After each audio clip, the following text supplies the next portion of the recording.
Good evening, everybody, and welcome back to Cannon Chatter TV. As always, with me, Stephen, and I'm joined by my ever-present co-host, G. How are you tonight, G? I'm good. Yeah, feeling a little bit more positive than I was in the last show. So yeah, no, good, all good this end. How are you feeling? Yeah, man, I'm good. I'm good. I'm all recovered now from my second COVID jab. I think the only sort of real side effect I had this time was a bit of tiredness, but that seems to have gone. And yeah, I'm looking forward to tomorrow night.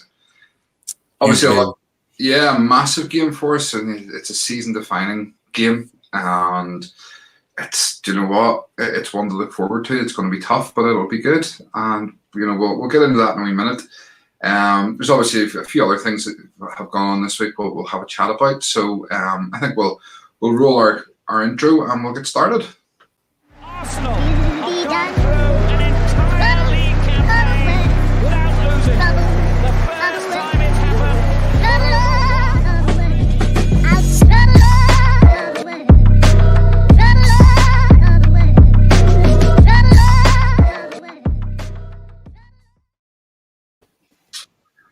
So yes, tomorrow night, massive game for us, and we'll come on to that in a few minutes. But I want to start off. We were talking just before we came on air here about some VAR statistics that you put out today that had come up. Do you want to have a wee chat about those? And Yeah, what you've seen? definitely. So obviously, I've been kind of looking through Twitter today. It's been really quiet, obviously, with the game ahead of Thursday. There's not been much news. There've been some kind of injury updates. But I saw a couple of tweets which I thought, was very interesting. We seem to talk about VAR, continuously. It seems as though every single time, as Arsenal fans, we're watching a game, even though, we do focus on the performance side of things, it does seem like, there always seems to be an incident, regarding VAR. And it tends to be, something that has impacted our game or the result in a negative way. So I saw a couple of tweets from a gentleman called Dale Johnson. He's kind of blue tick, so he's all official. I looked at his bio, and he's basically the editor at ESPN FC. It says regulations, coefficients, permutations, and a lot of VAR. So he basically deals with all the kind of statistics with regards like how the decisions go, etc., etc.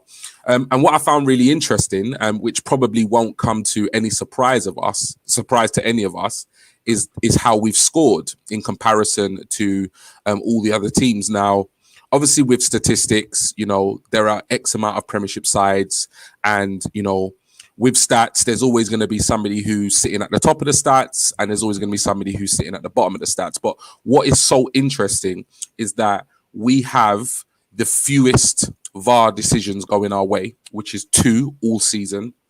And we have the most VAR decisions going against us, which is 7.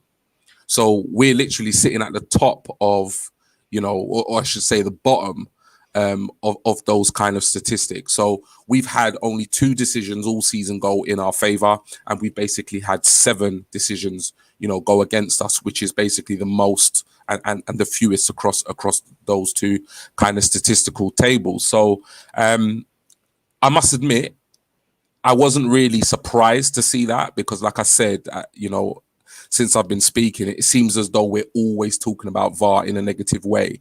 At the same time, when you actually look at the stats and you see it in black and white, it still kind of really opens up your eyes to what's been going on this season. And, I would be the first person to say, look, I do think had the players played better this season, we wouldn't be in the position we are in the league. But nonetheless, you can't ignore those stats. It's quite remarkable, in terms of like where we're sitting in that statistical table. So what do you make of that? Yeah, it's not entirely unexpected, to be honest with you, is it? We kind of, sorry, by the way, I'm just sending out a wee tweet here while we're talking, just to let people know who don't know that we are live at the minute. Yeah, it's not unexpected, really. I mean, it's kind of what we thought. For me, I'm not even I don't care about the VAR decisions in the sense of, as long as they're right. If they go against us, fine. But as long as they're right, and that's the biggest issue, is they're just getting so many VAR decisions wrong. Decisions that are supposed to be brought in to help and to make the game fairer, And I don't like VAR. I know you said before that you were sort of an advocate for it and you wanted it brought in. I always, growing up playing football, to me, you played to the referee's whistle and the referee's decision was final. And that's how I was brought up. As a kid playing football right from primary school age, you played to the whistle and the ref's decision was final. And I don't really ever remember, as a kid talking back to a referee. And I know now it's a I did. yeah, it's a multi-million-pound industry. You want the decisions to be right. Yeah. Because there's so much hinges on one wrong decision. I mean, you look at Aston Villa last season, got a goal. Was it a goal disallowed or a goal allowed that they shouldn't have? I'm trying to remember which one it was. I can't remember which way it was, but I think it was a goal that was disallowed for them. It went over the line, but I don't think it was given or something like that. There was an incident, I can't quite remember. Yeah. The incident basically meant that Villa stayed up. Yeah. At the end of the season. And that meant that another team went down, and that's huge. That's a massive, massive impact. And you were able to see then what Villa were able to do this season. They went out and spent more money, and they've done well. They're sitting, I think they're just below us, but potentially they've got a couple of games in hand. So they realistically are going from fighting relegation last season to having a top 10 finish this season when they shouldn't even be in the league. Yeah. So it's a massive impact when they get these decisions wrong. So, I mean, for me, I don't like VAR. I want VAR to go, but I want professional referees. And we talked about this the other night, this game is never going to improve while, out in Germany and Spain, Italy, all these countries that have professional referees that are, the referees are running around fit as anything, jacked up. Almost some of them, really fit looking specimens of men. And we have John Moss, who's had an extra Sunday dinner running about trying to referee a game. And, they can't get it right on the pitch and they can't get it right in Stockley Park or wherever it is. What is the point? Yeah, it's you know what's so crazy about it is that you said there, obviously, growing up, you don't really remember talking back to a referee. I can't agree with you on that one. I did play kind of Saturday and Sunday league football, and it was a bit of a task of my coach and my dad to even keep my mouth shut. I picked up so many yellow cards and red cards, more for what I said than I actually did on the pitch. But for me, like I said, in my previous shows, I was completely honest. I was an advocate for VAR. I did believe that it was going to make the game better, because I just thought to myself, well, if we can actually take away, a lot of the kind of, unjustified decisions or the mistakes that referees had made, then it can only improve the game. I didn't for a second envision that, VAR would actually make things worse, or those that are using VAR would actually make things worse. So, it's been a complete eye-opening experience for me. So yeah, but what I actually find amazing is that, when you actually look at all the kind of European leagues, obviously it depends on opinion, but, one could argue, that, or, in my opinion, the Premiership is the best league in Europe, if not the world. And when you look at, obviously we don't, the Premier League is not graced by, Messi or Ronaldo at this stage, or, players like Mbappe and Neymar. But when you look at collectively the quality, of the Premiership teams, when you look at the quality of the Premiership players across all the different teams, it's the most competitive league. It was clear that even the European Super League could not exist without the so-called Big Six from the Premier League. So when you actually think about, the quality of the Premier League, the global audience of the Premier League, it's just unimaginable that we actually don't have professional referees. Like that's mind-boggling to me. So I definitely agree with you. That's something that needs to change.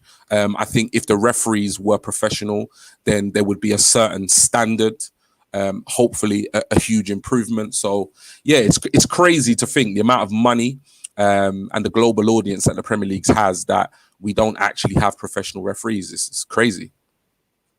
Yeah, absolutely. Okay, a couple of comments there, Buster.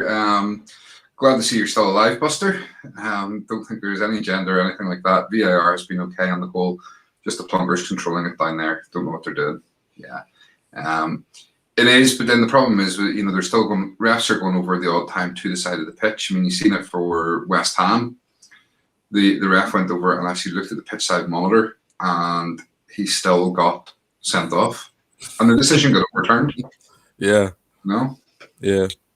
I think it's not VAR, but it's the rules that are having to follow. This whole offside rule needs changing. It's stupid. A player can be in front of the defender. It's offside because his leg is in front as he's running. Yeah, I mean, the rules do need changed. There needs to be an element of common sense in it, and that's assuming these referees have any common sense.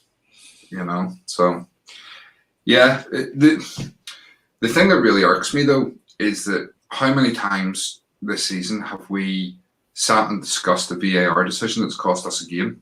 Mm-hmm. And my issue with that is, why are so many of our games coming down to one VAR decision? Why are we not putting things to bed? It frustrates me that we're having to have these conversations. Yeah. VAR should be a side note. Yes, if we get a decision go against us, it should be, well, the decision went against us, but we still won 2-3-0, whatever it was. Mm-hmm. Mm-hmm. But we're not. We're having to have this conversation time and time again and blaming VAR for the fact that we didn't win a game. So that's true. Yeah. Anyway, we'll move on. Did you see Danny Ceballos' comments today? Yes, I did actually. I saw his comments about, his kind of adaptation and, learning about the Premier League, but something along I don't know his exact words, but something along the lines that, he's more suited to La Liga, or he prefers La Liga, or something of that nature. And to be honest, it's kind of music to my ears, if I'm completely honest. I think, his time in an Arsenal shirt has been somewhat kind of inconsistent. There's been, I think he struggled at first to settle in.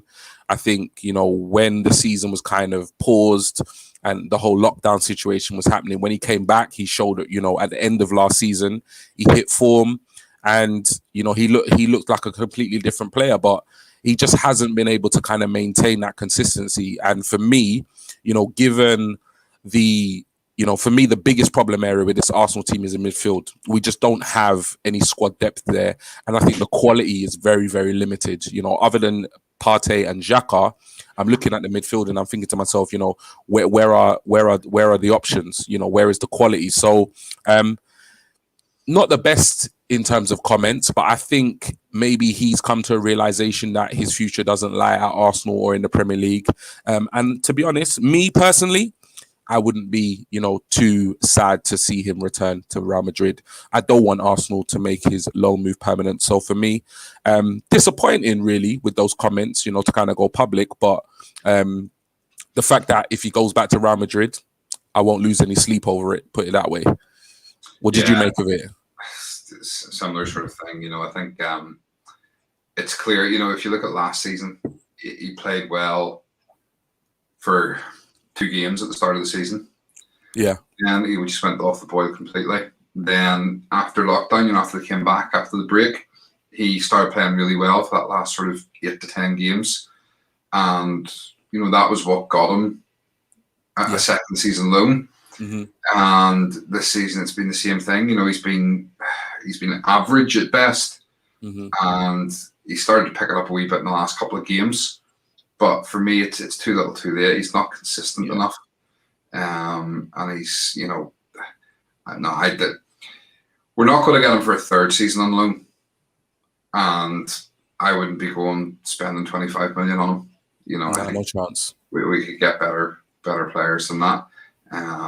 Buster saying there, rather give Ainsley Maitland-Niles a chance, give him the minutes. I think what's been interesting as well, but what's been interesting is obviously Willock's form at Newcastle. So if I'm looking at the squad right now, obviously I don't particularly think that Willock is there you go. Would like to see Joe Willock come back. Seems to be doing really well at Newcastle. Really needed that loan spell and hopefully comes back hungry. Yeah, so I completely agree with Mark Phillips there. I wasn't, I'm not Joe Willock's biggest fan.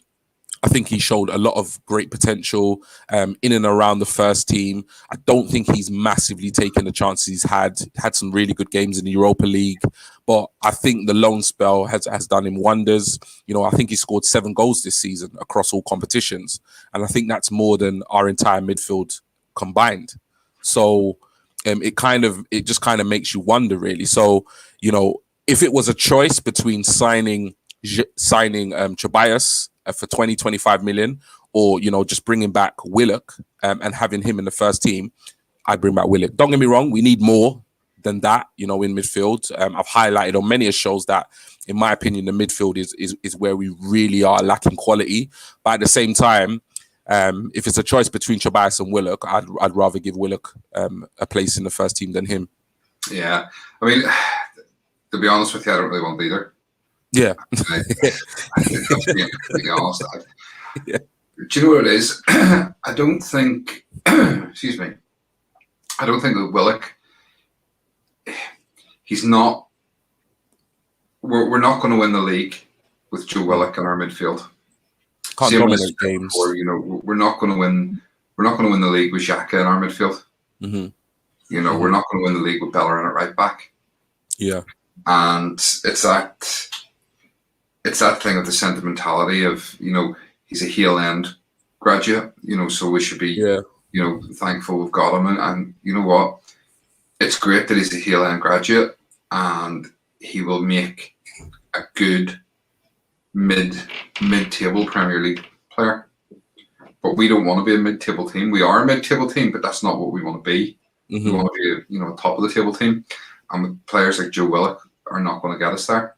Yeah. So I wish him every success, but no, I don't really. I think this is the perfect opportunity to cash in on him. Yeah, 100%. He's raising his stock a bit by playing well at Newcastle, and I think now's the perfect time to cash in on that. And if we could get 25 million for him, brilliant. Yeah. So, yeah. And as for Ceballos, as I say, I wouldn't be sad to see him go either. Mark saying Buendia from Norwich would be a good signing. Yeah, I'm not too sure, Do you know what?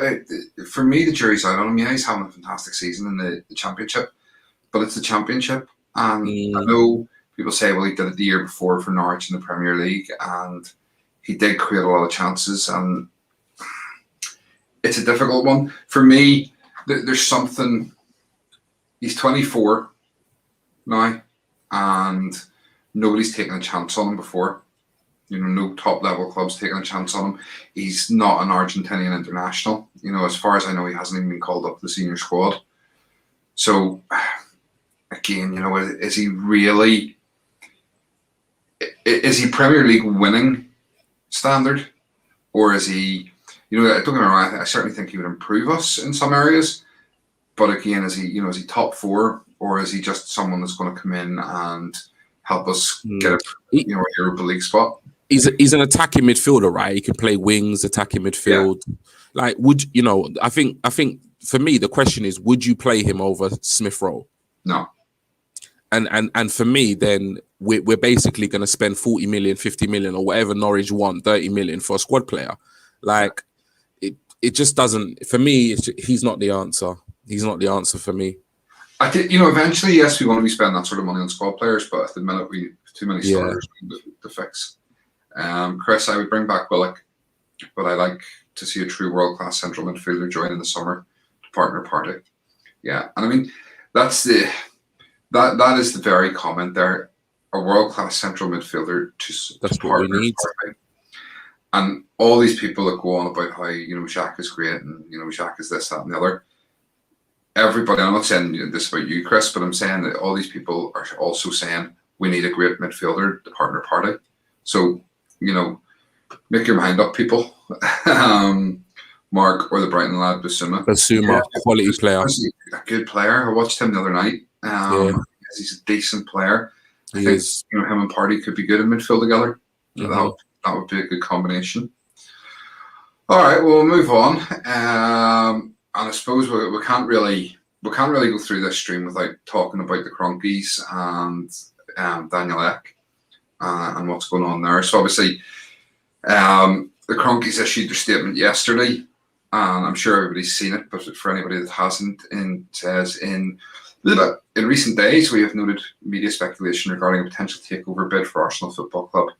We remain 100% committed to Arsenal and are not selling any stake in the club. We have not received any offer and we will not entertain any offer. Our ambition for Arsenal remains to compete to win the biggest trophies in the game, and our focus remains on improving our competitiveness on the pitch to achieve this. Signed, Stan and Josh Kroenke, Kroenke Sports and Entertainment. So, I mean, it's funny. I mean, to me, that reads very clear. They have no interest in selling. Yeah, I'm still seeing a lot of people talking today that, they made this statement for a reason. They're coming out and saying it because they are interested in selling. It's hard to know. People saying they wouldn't have made the statement if they had no interest because you don't come out and say you're not selling something if you've no intention of selling it anyway. Why would you bother? But I think they've said it because there has been so much media speculation, and I think they're sort of saying no, we don't want to. But then on the flip side, is Daniel Ek really talking about making a takeover bid and hasn't had any sort of little glimmer of a hope that he could do a deal? Why would he bother wasting all his time if he's if this is their stand that they are not selling, he would know that. He would put the feelers out and he would know. So obviously there's something there. He has some indication to think that they may sell if the offer's right. But it's whether the offer's right. I mean, what did you make of this statement? Yeah, so for me, I think it was pretty clear. I don't think there was any surprise what they put in that statement. Obviously, given the fact that Josh was involved in a call, with the kind of Arsenal supporters forum. He kind of made it clear there as well. It's hard to kind of read into these things because obviously it was an uncomfortable call for Josh because he was being asked certain questions, and I think the nature of the call at that point, given all what had happened with the European Super League and the protests, etc., it was a very uncomfortable call for him. You could really kind of sense that in his voice. And in his kind of responses, I got the feeling that he couldn't wait to just get off that call. It was almost like he was on that call because he had to be. He sounded very, very uncomfortable, and he sounded very, very sheepish. But like I say, you can't read too much into that. That's just probably that could have all been a bit of an act to kind of get empathy and sympathy from the fans. But yeah, the statement wasn't a surprise. I think they kind of just backed up in the statement what Josh had said already, on the Zoom call. I don't know whether the Kroenkes, I don't think they're going to come out. Even if they had an intention of selling it, but they're not going to come out and say, yes, the club is for sale. So we just really don't know whether they would, particularly, entertain an offer or not. I think we've got to just kind of wait and see. But, this Daniel Ek guy, he seems pretty serious about it, and obviously I don't know what his intentions are. You just don't, at the end of the day, you mentioned it in the last show, 2 or 3 days ago, I hadn't a clue who he was. And now all of a sudden, I know who he is. Supposedly he's been an Arsenal fan since he was 8 years old. He's followed the team. He's passionate about the club. And he did say some interesting things. He's basically said that one of the things he said is that he's acquired the funds to purchase the club. Yes, he came out today and said that, didn't he? Yeah, that's what he said. He's acquired the fund, so he must, like you said, for him to actually be putting together a takeover bid, he must have some inclination that the Kroenkes would potentially accept an offer. Otherwise, you just wouldn't bother. If I say to you, Stephen, look, I want to buy your car, and you say, look, I just bought it, I need the car, it's not for sale. why would you bid? Why would you give a price? It just doesn't really make sense. So he said that, and he also said that they spoke. The interviewer said about him not. Or Kroenke's not wanting to sell. And he said, look, he didn't believe that this was something that was going to, happen overnight. He was more than aware that it's going to be a long journey. It could take up to anywhere between kind of 6 months to a year.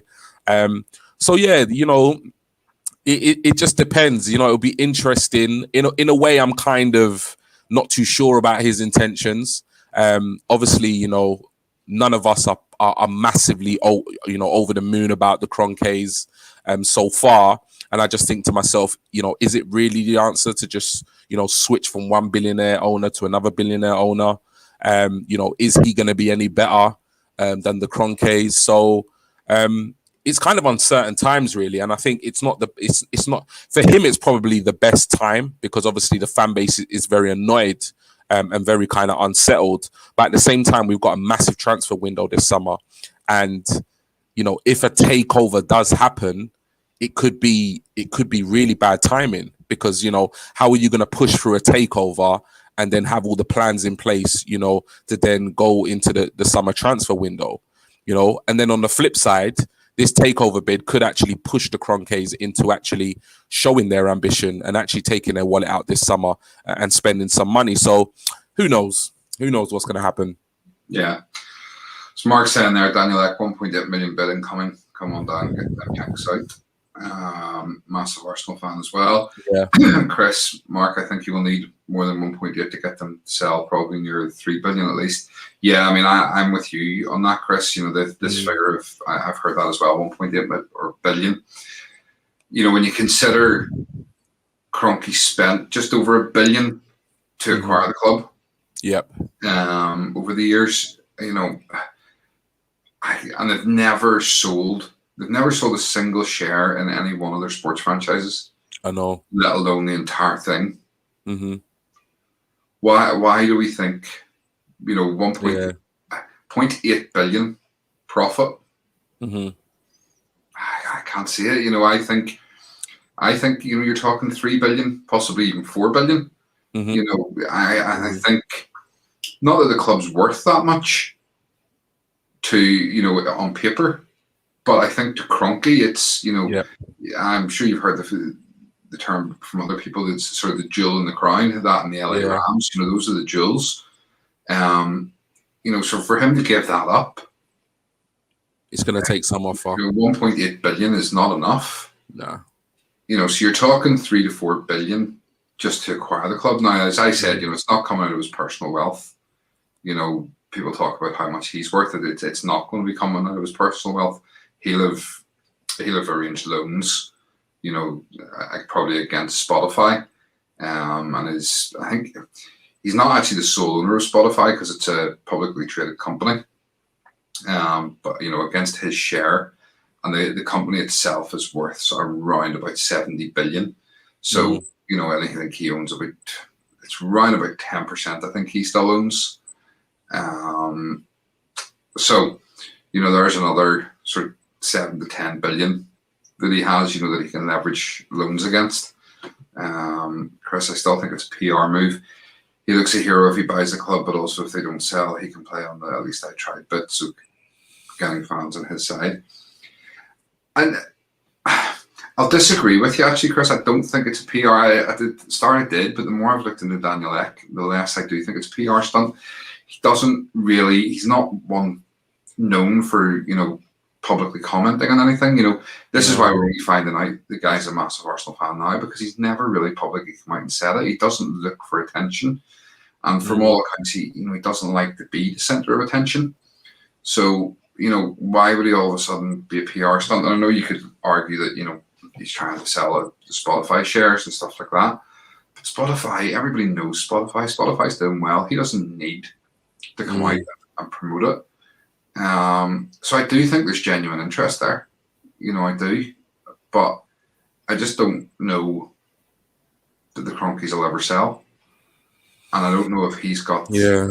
Because we don't know him, we don't know if he's got the balls to really push it and to really go for it. And, is he going to go 1.8 billion and then go, no, it's not, I'm not going to go any higher? Is he going to go 2.3, 2.4 on a second offer and then give up? Or is he determined that he's getting Arsenal at all costs? You just don't know. So it'll be interesting to see how it plays out. But for me, I just don't see the Kroenke selling. All right. One other thing I want to talk about just briefly before we go on to tomorrow night's match, and this is I want to get you guys who are watching live to get your opinions. So if you can drop your ideas and your thoughts in the comments for me.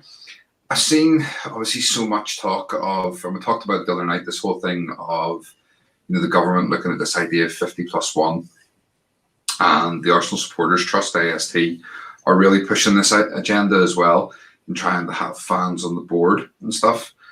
And I asked someone this morning, and to be fair, their answers were really, really good. But I asked someone, what as fans, firstly, what as fans, if we were on the board, what do we want to say in? Is it we want to say in we don't want to be in the European Super League? Do we want to say in transfers? Do we want to say in hiring and firing of managers and hiring and firing of staff? What exactly is it, if fans are on the board, they should be allowed to have a say in? And the other thing is then, who should we elect to the board if given the opportunity? How do we make that decision? So, Mark, straight away there, coming in with player recruitment. You see, my issue with that, good evening, Russ. Good evening. So yeah, Mark, my issue with player recruitment is the players that I would get rid of and that I would bring in are different from the players you'd get rid of and the players you would bring in, which are different from the players G would get rid of and G would bring in, which are different from the players that Russ would get rid of and bring in, or Chris or Buster. We all would want different players. So how do we pick whose player we go for?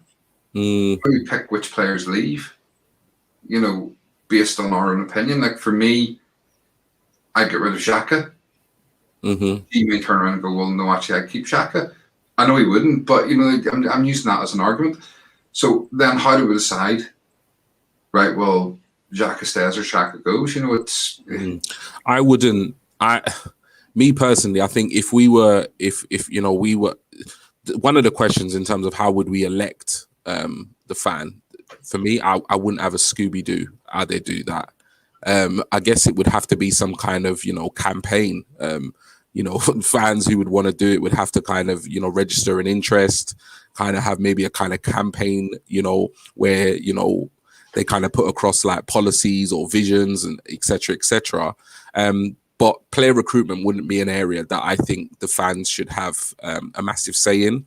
I think it would be more to do with maybe kind of things like I don't know what they call them, kind of projects within the community. How the kind of clubs work within their kind of local community, and I think obviously with things like the European Super League, I think that something like that the fans could have a say on, but it would be like maybe a fan's vote. So it would stand as one vote, and that vote would be a representation of the fans. But I can't see teams with the size of Arsenal, Man City, Chelsea, Liverpool, etc. Having fans on the board and having them really kind of have a say or dictate on things like player recruitment. For me, it would be more to do with the direction of the club in terms of like what's going on in the local community and any kind of key big decisions, footballing decisions. But player recruitment wouldn't be one of it, because as you said, rightly so, my opinions in terms of like players can be completely different to your opinions. In terms of strengthening the team, completely different. So I think it's just there'll be too much of a diverse an opinion for player recruitment.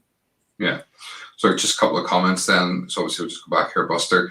It's a good idea in theory, but like you just said, who do you elect? Every fan has different views, hence why it wouldn't work. The only thing fans could have influence in is things like ticket pricing, allocations, and Yeah. maybe other off-field things. Good point. And Chris, so an Alan Sugar Apprentice type thing, turn it into a game show. BBC One, end up with Robbie from AFTV on the board. Yeah, okay. I'll just go back to this one from Buster. You know, who do you, sort of commented on who do you elect? I mean, for me, obviously, I think I'm not going to lie. From what I've seen, I think Tim Payton from Arsenal Supporters Trust. I think he's the chairperson of Arsenal Supporters Trust, if I'm right. Is very much positioning himself that he wants that role. And for me personally, he'd be the last person I would put on the board because he has absolutely no integrity whatsoever. I don't know the man. And unfortunately, for me, just the fact that he was on Sky Sports crying that he has evidence that the Kroenkes stole the Arsenal supporters' shares. They didn't. You know, the shares weren't stolen. They were rewarded with money for their shares. He may not like the fact that the Kroenkes did it, but you know the way he's coming across and the language he's using just sounds a wee bit better. And for me, the likes of him, I couldn't back to be on the board. Yeah, I mean, maybe fans should have more of a say, but you know, then you go to this and you're talking about things like ticket pricing, allocations. You know, again, ticket pricing. You know, the average fan, and this is no disrespect to anybody, but the average fan doesn't understand the complexities of the finances involved in running a football club. So, you know, could the average fan on the board turn around and say, well, no, we can't charge X amount for tickets because, you know, do they know the full ins and outs of all the running? So again, you know, it's then who do you pick? You know, do you have to then hire an average fan who's also an accountant? You know, or an average fan who's a lawyer? You know, do they have to be in well-paid jobs? Or can it be an average fan who works at McDonald's or, you know, whatever? And that, again, not taking away from people who work at McDonald's, but you understand what I'm saying? That, you know, do these people have to be in high-powered jobs? Because it's so complex, a lot of this stuff. So, Buster, going back to Chris' comment, I think it would honestly go to Arsenal fan with the most followers and best marketed. Yeah, could well be. Chris, also, if it's 50+1, why would any owner then put their money into the club if they don't have total control over the club and where that money goes? Yeah. It works in Germany to an extent, but it's only because the German clubs have come from the other route. You know, they've come from, you know, complete fan ownership to then allowing 49% of the clubs to be sold. And that kind of, that argument goes back to what I always said about the Kroenkes over the last 10 years. You know, they only owned the club for the last 3. So all those years before, nobody else put their hand in their pocket.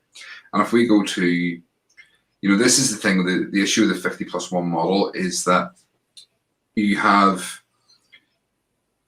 to find the money for transfers, and that's why in Germany it doesn't always work the best because, you know, they can't match the salaries that we can pay in the Premier League because their clubs don't have the money because it's funded by the supporters. The supporters don't have that extra money to go, all right, we want to sign, you know, we want to bring Kylian Mbappe to Leverkusen. You know, where are the Leverkusen fans going to find 200 million extra to buy Mbappe? You know, and again, it's just an example. I'm not saying Mbappe would go there, but you understand what I'm saying, that, you know, if that's the model we want to go for, where do we find the money? You know, you're expecting this person that owns the 49% to front all the money, but they only own 49% of the business. So why would they give up all the money for only 49% of the equity? You wouldn't. It doesn't work. So what you will see, if it comes in, is you will see a dulling down of the quality, unless it happens across Europe. The quality of the players won't be as good because the players will get better wages in the likes of Spain and Italy, so they'll go there and play, which means we'll not see as many of these top world talents. Yes, we'll see an increase then in the likes of the English players coming through, but are the English players as good as these foreign players coming into the game? No, they're not, and that's why we have so many foreign players coming into the game. So it will weaken the league if we go to the 50+1 model. My opinion. Ticket pricing, definitely Arsenal most expensive in Premier League. It is, yeah. And that's, it's not reflective in the quality of the football or the signings that we make. That's for sure. But in Germany, the same team wins the league every year, and they sweep up every top player within that league every time. Yeah, I mean, it's absolutely the case. Bayern end up with all the good players, and they win the league every time. They've won it like 9 years in a row or something now. And you've seen there straight away, Upamecano, who we were linked to quite heavily, has basically, Why would you? Yeah, unless you're German, like, and you have a real interest in kind of like global or world football, nobody watches the Bundesliga. Yeah, you know what I mean, it's so one-sided. It's not even interesting. Yeah. German clubs are smart. They grab the gems when they're 16, 17. They do. Their scouting is so much better. Bellingham at Dortmund looks a cracker. Gnabry was always going to be a big loss for us. Yeah, Bellingham looks a world beater. He does. He looks a fantastic talent. Gnabry, I don't know. I mean, he looks a big loss for us now. But when he played, he wasn't getting on our team. Wenger wasn't giving him a chance. And you heard what was said about him when he went to West Brom and he couldn't get in there on loan. So he is a big loss now looking back. But at the time, though, he didn't look like he had that potential. He was a good player, but he didn't look like the player he does now. So, I mean, you take nothing away from, he's developed so much in Munich. And you see that with a lot of the players going there. They do develop so much. But at the same time, it is only Munich. It's not a competitive league. Leipzig have pushed them. And what's happened this season? Leipzig have pushed them. And Munich's coach has said that at the end of the season he's leaving. So what have they done? They've gone and got Leipzig's manager. So Nagelsmann's going there next season. So it's great in theory, but anyway. Right. No more comments on that. So I guess then we really need to crack on and get talking about tomorrow night. And obviously this is a massive game. It's the Europa League semi-final, first leg at El Madrigal in Villarreal. And we go and we face Unai Emery's Yellow Submarine. How are you feeling about it? Boy, literally, I put a tweet out, just before, I think it was an hour before the show, and I literally put up season defining. This is literally, our season, across 180 minutes. The first leg obviously being away, the second leg being at home. This is it, league campaign's over. That ship sailed. And our only chance of any silverware or getting into Europe next season relies on 3 games. The two legs against Villarreal and hopefully the final. So it's a massive game. It's such a huge game in terms of this campaign, in terms of the current players that are in the squad, and even Arteta's future at Arsenal. I don't imagine for a second that even if he loses against Villarreal that he's gonna get fired. I don't envision that happening. Whether or not he should is another question, but it would give him a lot more breathing space. If he goes on to win the European League, it would get us into the Champions League, etc., etc. So I'm not massively confident about this about this game at all. I think Villarreal are a decent side. I think across 2 legs, I think it's going to be very, very close. They're having a half decent season. They've got players that could potentially hurt us. So yeah, I think if we were to look at this game on paper, I would definitely say we have enough to beat them across 2 legs. But just because of the inconsistency, I just really don't know how this is going to go. So I'm quite nervous ahead of tomorrow's game. So yeah, I don't know how you're feeling, but I'm not feeling very confident at this point. Do you know, I'm still, as I always am, quietly confident that we'll come through. I get what you're saying about Arteta, and I think the point you're trying to make is that a win in the Europa League. I agree. He's not going to be sacked no matter what happens. But I think with fans coming back into the stadiums, and certainly from next season, a win in the Europa League buys him favour with a lot of the fans. It buys him time. If we don't win, if we don't win this tie, when the fans start to come back in, they're not going to give him as much time. So, for his point of view, he needs to win to buy him time with the fans. Mm-hmm. Whether that affects the board and their decision on him, we don't know. But it certainly would buy him a bit more time with the fans. So let's take a look at the lineup that you've gone for. Yeah. So talk us through your lineup and your reasoning. So for me, obviously, we kind of had the news earlier that, some key players potentially might be, in contention for this match. And I just thought to myself, for me, I've kind of gone with this team. So I've gone with Matty Ryan in goal. I just feel at this point in the season, Leno, arguably is our number one. You could say, he is our best goalkeeper, but I just can't trust this geezer at the moment, in all honesty. I've said before, on these shows that he seems to do, he seems to get the basic things wrong. And, then he'll pull out, a top world-class save. But this is a tie where you need to get the basic things right. We can't afford mistakes. We can't afford errors. There have been so many instances this season where shots have gone through him. The cross, against Everton, he completely flapped. There was a red card incident where he handled the ball outside the area. He's just been all over the place. And I think a lot of it is to do with the fact that defensively we haven't been great at times. And I also think, there is a bit of complacency. He knows he has that number one spot. There's no real competition for him. So it's almost like, whether he plays well or not, he gets picked.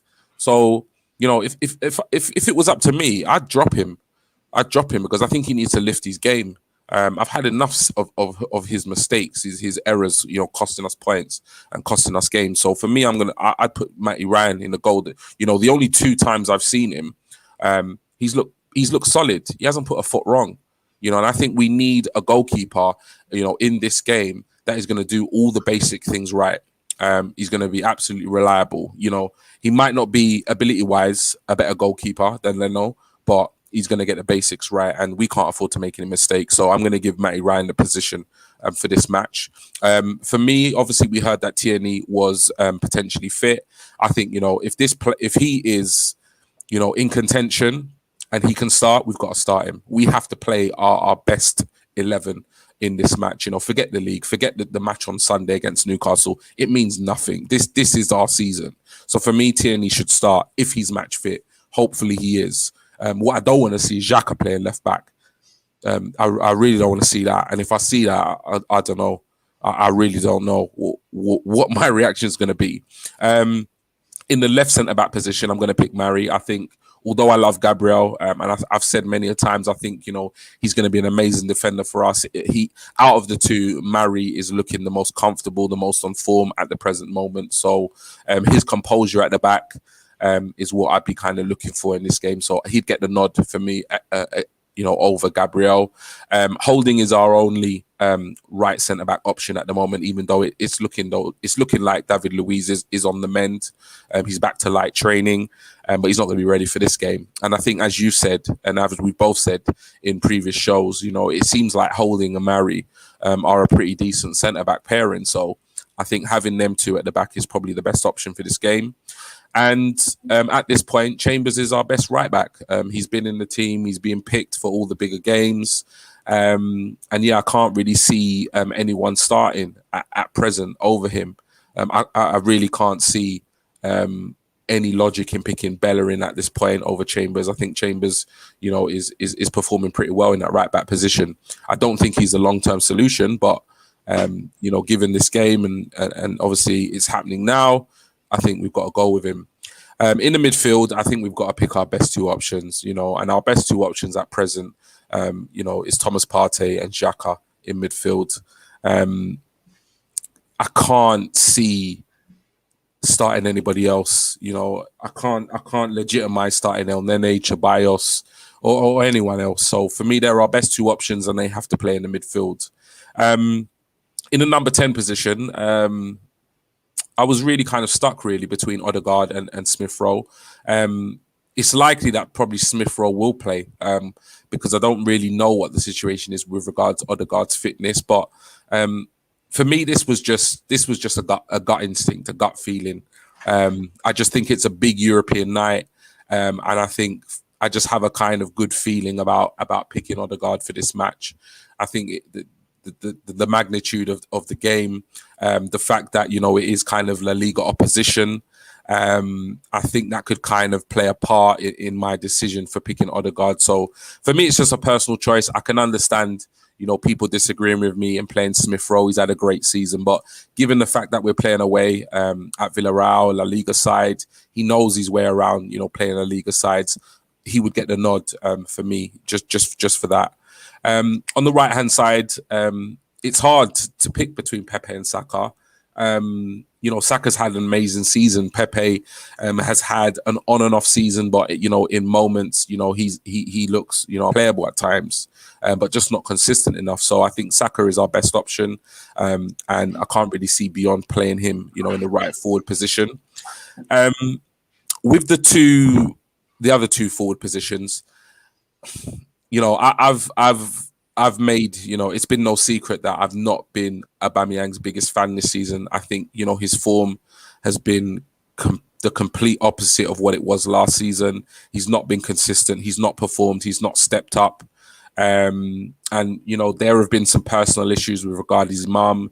He's contracted malaria. So, there have been various issues as to why he could have not had a great season. But I think in whole, he's not had a good season by his standards. But I just think, if there is a game and if there is a point in the season when Aubameyang needs to and could potentially step up, now's the time. We need our talisman. We need, our big game player, to actually step up to the plate. This is where you need to earn your 350 grand a week, mate. This is a huge game. This is our season over 180 minutes, and if you can't step up and deliver in these two legs, then you need to go, because we're not paying you big money and giving you the captain's armband if you can't turn up for these European nights. So for me, he would get the nod, and it would be the nod as if to say, look, I don't even have to pick you. There could be an argument I shouldn't pick you, but ultimately we need you, so you need to step up and you need to deliver.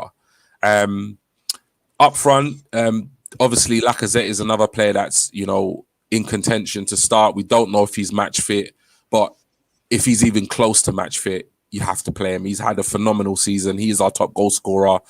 He's hit great form recently. I don't know if he's match fit, like I said, but if he's even anywhere near match fit, you've got to start him, because I think this is the game of our season. This is gonna define our season, and that team I've put together for me is just relying on our biggest players to deliver, because there can be no excuses tomorrow night. There can be no excuses in a week's time or whenever the second leg is. So time to step up and earn them big wages that you've been getting paid, lads. And that's my team. Good stuff. Absolutely.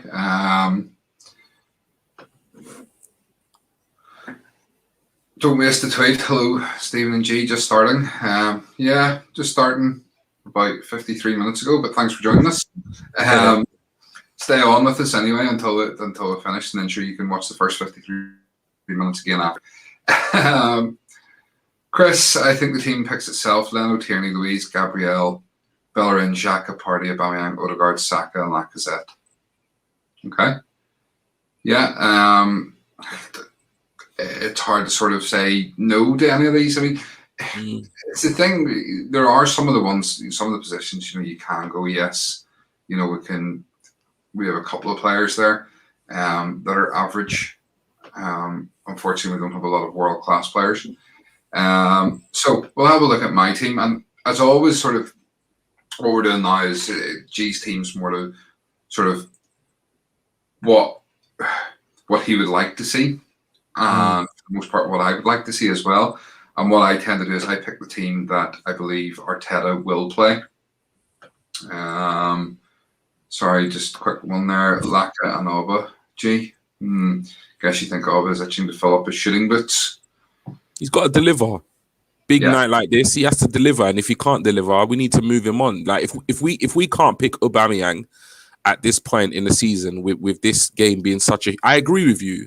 I really do agree with you. Question marks about whether he should be picked, but ultimately, if we're paying him £350,000 a week, giving him that captain's armband, and we can't call upon him in this, this game and the magnitude of this game, then we might as well ship him out this summer. Yeah, no, absolutely. Okay, so my team, as I say, this is a team that I think Arteta will play. So I've gone with Leno in goal purely because he tends to stick with his first choice. Now we can argue whether we think Leno is firstly on form enough to play, or two, is he? And we've said this before. Is he that world-class goalkeeper that we thought he was going to be? Personally, for me, no, I don't think he is, and I personally would look at upgrading him in the summer.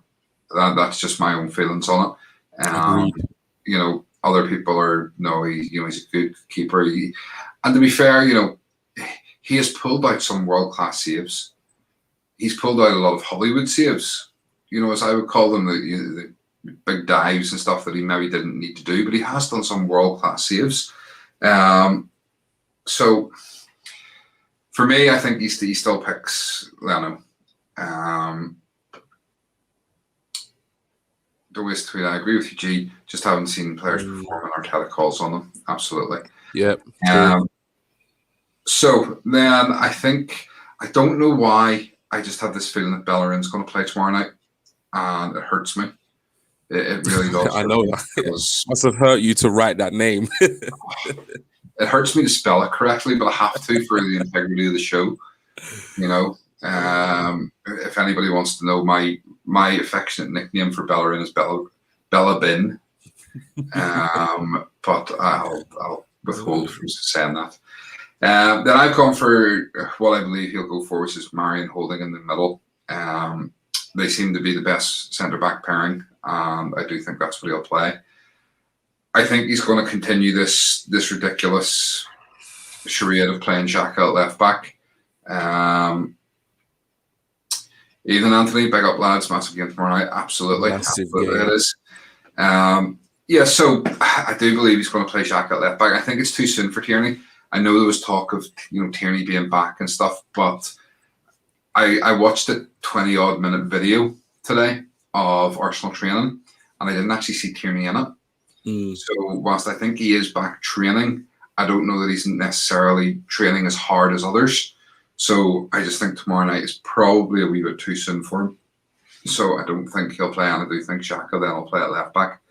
Why, I don't know when we've got Cedric, but I do think he's going to continue this, putting Xhaka there. I just hope that the Nigerian lad, Chewaziki or whatever he's called, for Villarreal doesn't expose him the way Richarlison did the other night. If he does. So in midfield, then in midfield, I think obviously it's Partey and Ceballos, and Ceballos gets in by default really because Xhaka will play at left back. I've then gone Saka on the right, Odegaard in the middle, and Smith Rowe on the left.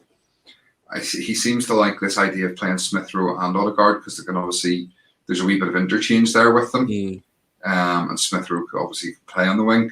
Personally, I'd probably be playing Pepe because I think it's probably too soon for Lacazette, which means if Aubameyang's fit, you put him up front, and I would put Pepe then probably on the wing, but I do think he'll go for Smith Rowe, and that's it. That's kind of the team I went for. Bellerin, really, he hasn't played consistently in a while. Can we depend on him? I foresee Willian coming in before Martinelli. Arteta likes his sons on the pitch: Hector Bellerin, Xhaka, and Willian. Bellerin, as I say, this is not my choice. This is not my team. This is the team I believe that Arteta will pick. If it was me picking a team, it would be completely different. I wouldn't be picking Bellerin. I wouldn't be playing Xhaka at left back. I probably wouldn't play Smith Rowe and Odegaard together. As I say, I'd put Pepe in, and I'd arguably, with Aubameyang only coming back, put Balogun up front. So, I mean, this is not my team. As I say, I just pick the team that I think Arteta will pick for these shows. And to be fair, you get pretty close to the mark. Yeah, well, I think last week I was one off. Yeah, you were. So, yeah.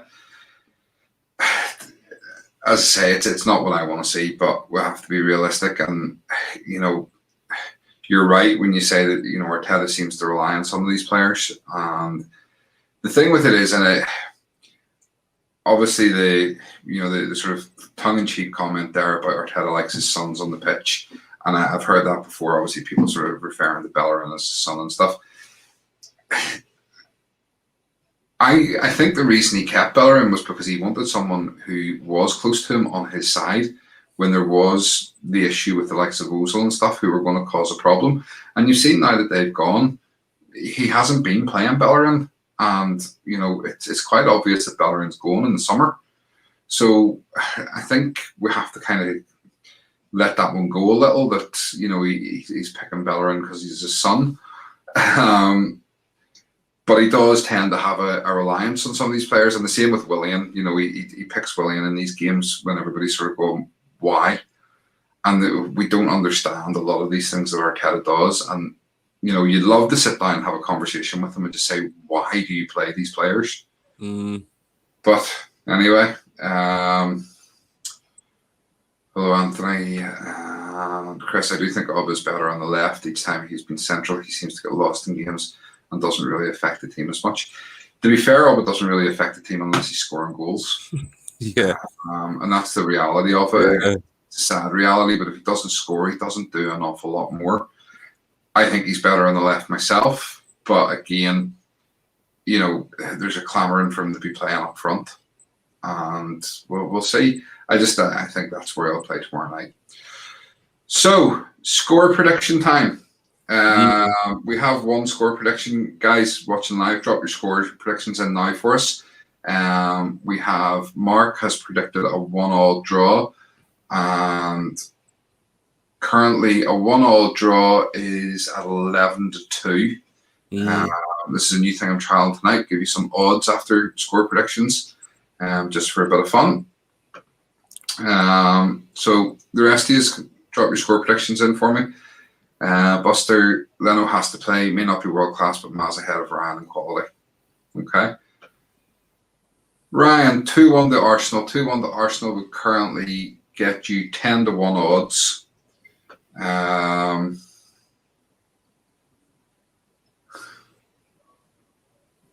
You still want to do this on another show or something? Get a room. Yeah. Anthony, I'm playing. 1-0 to Arsenal will currently get you 8-1. Buster 1-0. I would say 11-2 on that.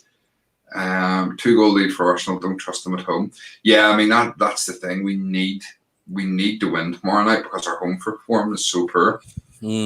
So it needs to be either a good score draw, so possibly a 2-2, or we need to get the victory tomorrow night and just go back and defend for our lives.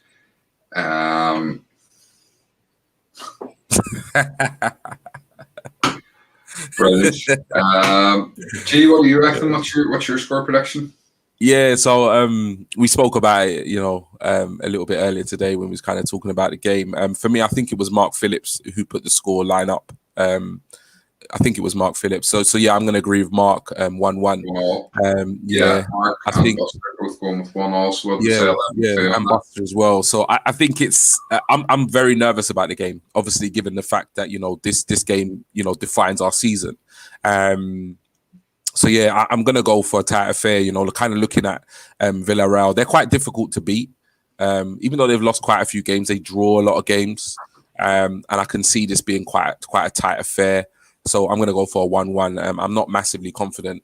I think hopefully over the 2 legs we can turn them over, but I think tomorrow night's game will end in a 1-1 draw. But hoping that we can get a convincing 2-3 goal lead. So we can kind of just, kick back and control the tempo of the game in a week's time. But yeah, 1-1 for me. Okay. Stephen and G are getting jealous. Let's stop Belwell. Not at all. Do you know what? I think maybe next time we get the 2 years on, you can do it live on the air. Definitely. I love the idea. We'll have a big love-in. Absolutely. Wow. 4-1. Arsenal, another game like Slavia where we can relax and enjoy the second leg. I am not that confident, and I'll be honest with you, I have a board on the wall and I wrote up some odds and stuff before the match, just because I wanted to try this tonight, and I didn't even bother writing up odds for 4-1, so I don't know what you get on that. Massive game as long as we give it our all and show some passion. Yeah, 100%. absolutely. For me, I'm going 2-0.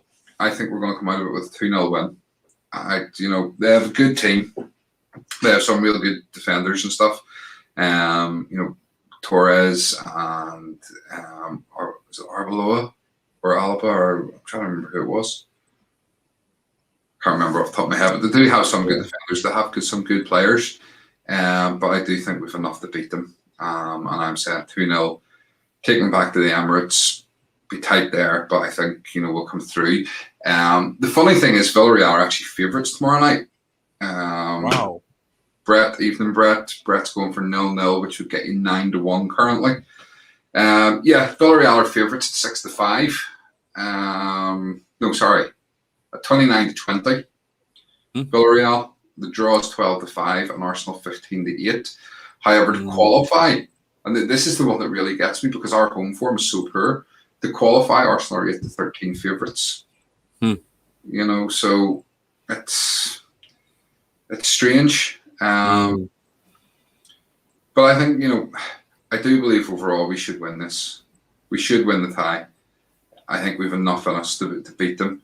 And I think, we're going on to Gdansk, and, we're going to be in the final up against either Man United or Roma. Hopefully, Roma.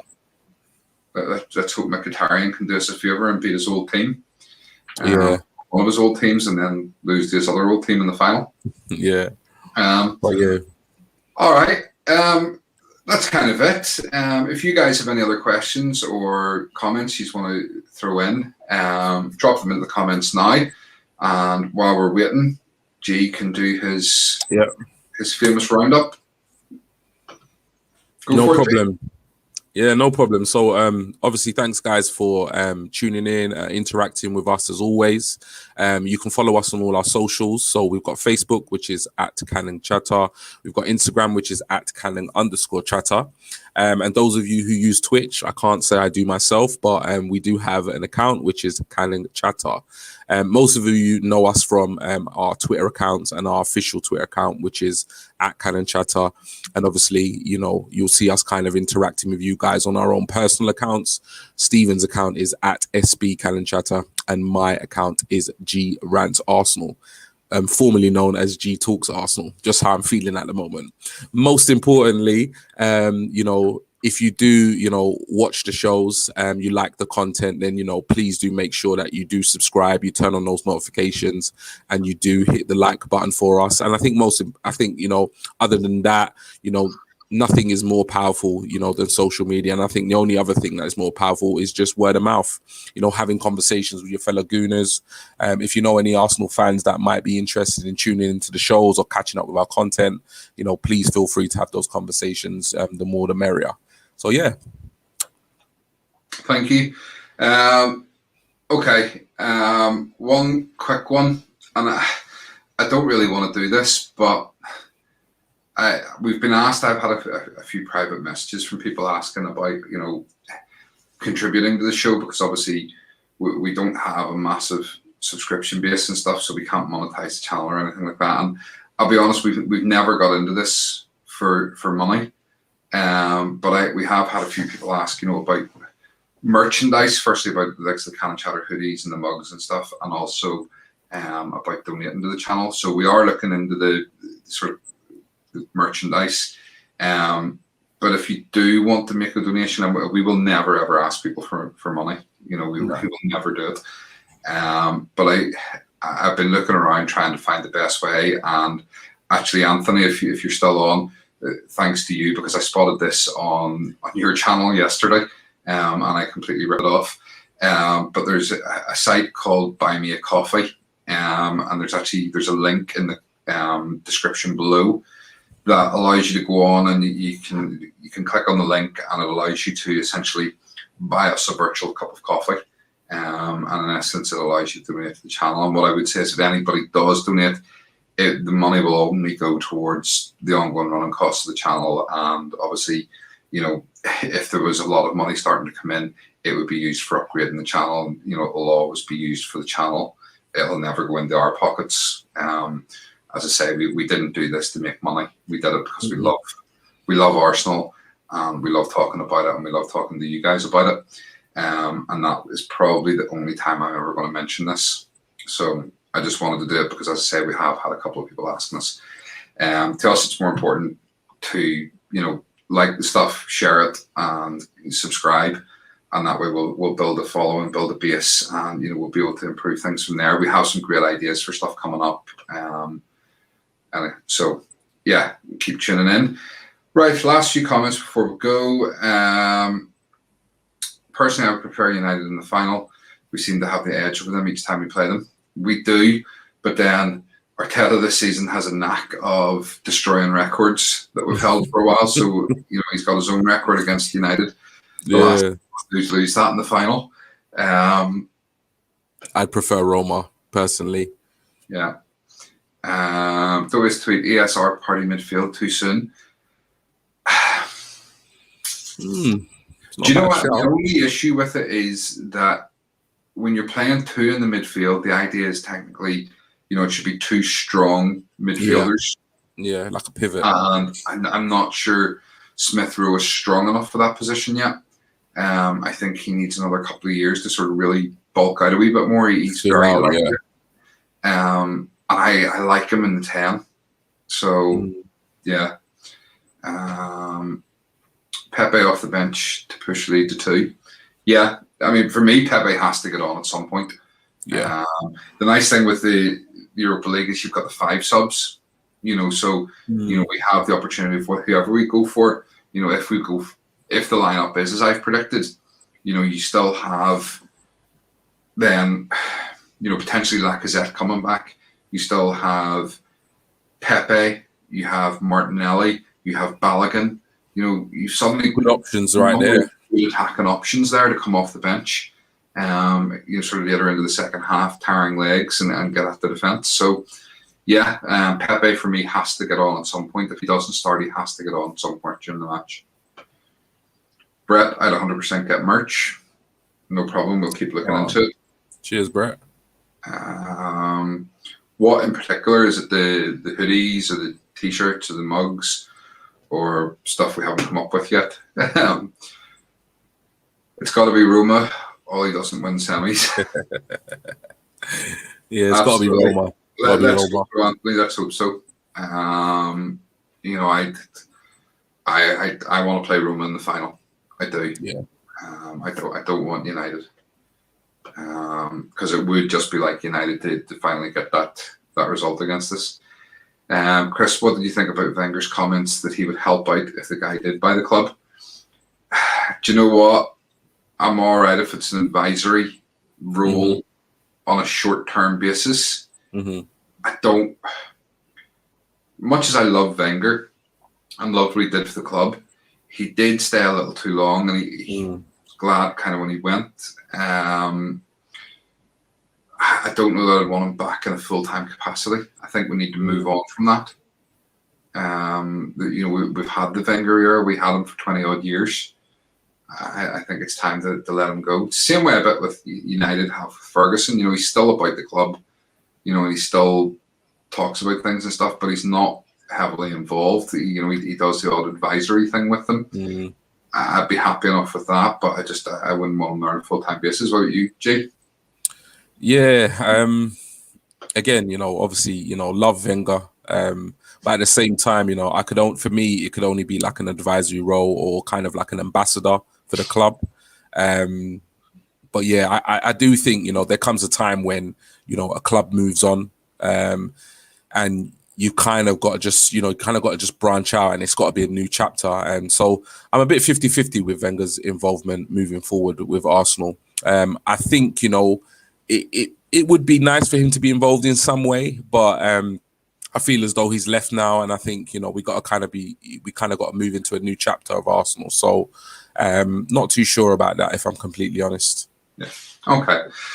Well, if there's no more comments, I think we'll draw it to a close there. As I say, massive game tomorrow night. We've got to hope for a big win. I'm confident that we're going to be happy come Friday night, when we will be back. Fingers crossed. Yeah, we will be back doing a review of tomorrow night's match on Friday and having a look ahead to the Newcastle game on Sunday. We travel up there to face a Joe Willickless side because he can't play. Good. Who are they going to bring off the bench to get a last minute winner for them? Yeah. So yeah, big game tomorrow night. Let's go Arsenal. Let's do us proud. Great show, lads. Thank you, Anthony. I appreciate it. Cheers, man. That means a lot because you have a great show yourself, mate. We really appreciate the support. Right, gents, ladies, good evening. God bless. And we will see you on Friday with big smiles on our faces after a big win tomorrow night. Good night. Good evening, guys.